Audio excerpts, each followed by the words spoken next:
Eto na nga mga chong, marami tayong basketball updates. Kadim Jack, sinabing iisa-isahin ang Barangay Ginebra. Barangay Ginebra versus Northport Batampier Game 5 prediction. Makaka-extend pa ba ulit ang Northport o tuluyan ang tatapusin ng Barangay Ginebra? Wala ngang sweep na nangyari matapos makaisa ng Northport sa nakalipas na Game 4. Pero mukhang ayaw na ngang patagalin ng Barangay Ginebra ang semifinals at gusto na nilang tapusin as soon as possible. Dahil once nga na makabuelo, etong Northport Batampier ay may kalalagyan pa ang Barangay Ginebra, lalong-lalo na kapag nagtuloy-tuloy yung kanilang naging magandang performance sa nakalipas na Game 4. Kaya naman, ano nga ba yung mga kinakailangang gawin ng Barangay Ginebra para manalo at makapag-advance na sa PBA Finals?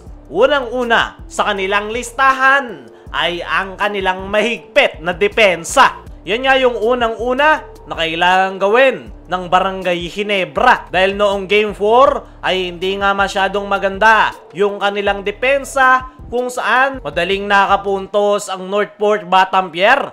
Lalong-lalo na itong kanilang ace player na si Arvin Tolentino na muntik-muntikan pang magtala ng triple-double performance. Kaya naman ngayong Game 4 ay depensa yung kinakailangang ipakita ng Barangay Ginebra, lalong-lalo na dito kay Arvin Tolentino. Sa first 3 games sa semis ay dominante ang Barangay Ginebra dahil nagawa nga nilang mapigilan si Arvin Tolentino. At yan nga yung kinakailangan nila ulit gawin sa darating na Game 5 dahil once nga na mapigilan nila si Arvin ay magko-collapse na ang Northport Batampier. Hayaan lang nilang pumuntos ng pumuntos yung import na si Kadim Jack, basta wag lang si Arvin at yung mga lokal na sila Joshua Munzon at Will Navarro. Ang nakikita nga natin na kailangang tumutok dito kay Will Navarro ay itong si Jamie Malonzo. Kayang-kayang pigilan ni Jamie itong si Will Navarro dahil sa kanyang height at athleticism. Kung kinakailangang mag-focus ni Jamie sa depensa,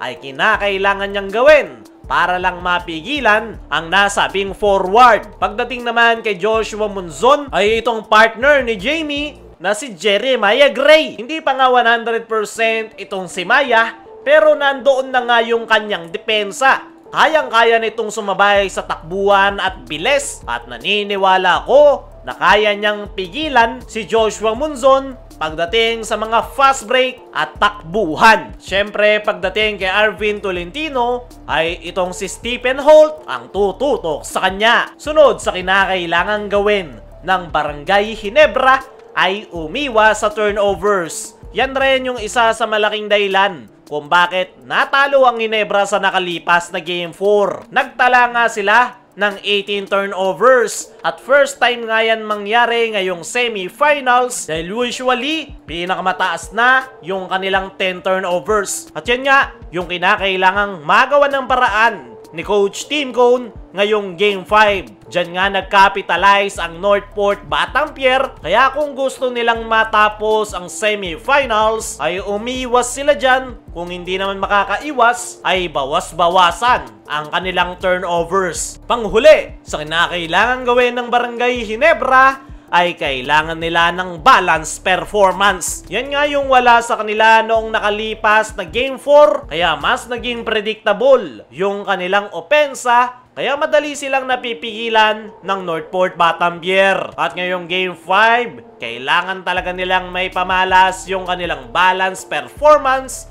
Lahat kailangang mag-contribute at mag-step up para mas maging unpredictable yung kanilang opensa at depensa. At para sa ating game prediction mga chong, ay paniguradong bakbakan ang magiging laro ng dalawang kupunan at malaki ang chance mag-a-advance na ang Ginebra sa finals. Dumako naman tayo dito sa kabilang balita. Kadim Jack, sinabing iisa-isahin ang Barangay Ginebra. Matapos makaisa ng Northport Batampier, ay kumpiyansa nga itong si Kadim Jack na magagawa nilang mabaliktad ang semifinal series kontra Barangay Ginebra. Dahil ayon nga sa kanyang naging latest interview ay masayang-masaya nga ito na nakaisa na sila sa Barangay Ginebra. Napakalaking tulong nga raw sa kanila yung naging 2-day break dahil nakapag-isip-isip nga raw sila kung anong klaseng game plan yung kanilang gagawin. At ngayon nga na nakaisa na ang Northport Batampier, ay naniniwala itong si Kadim Jack na kaya nilang mabaliktad ang semifinals. Lamang pa rin daw ang Barangay Ginebra, pero hindi nga daw nila yan iniisip sa ngayon. Kailangan nga raw nilang mag-focus one game at a time at iisa-isahin nga raw nila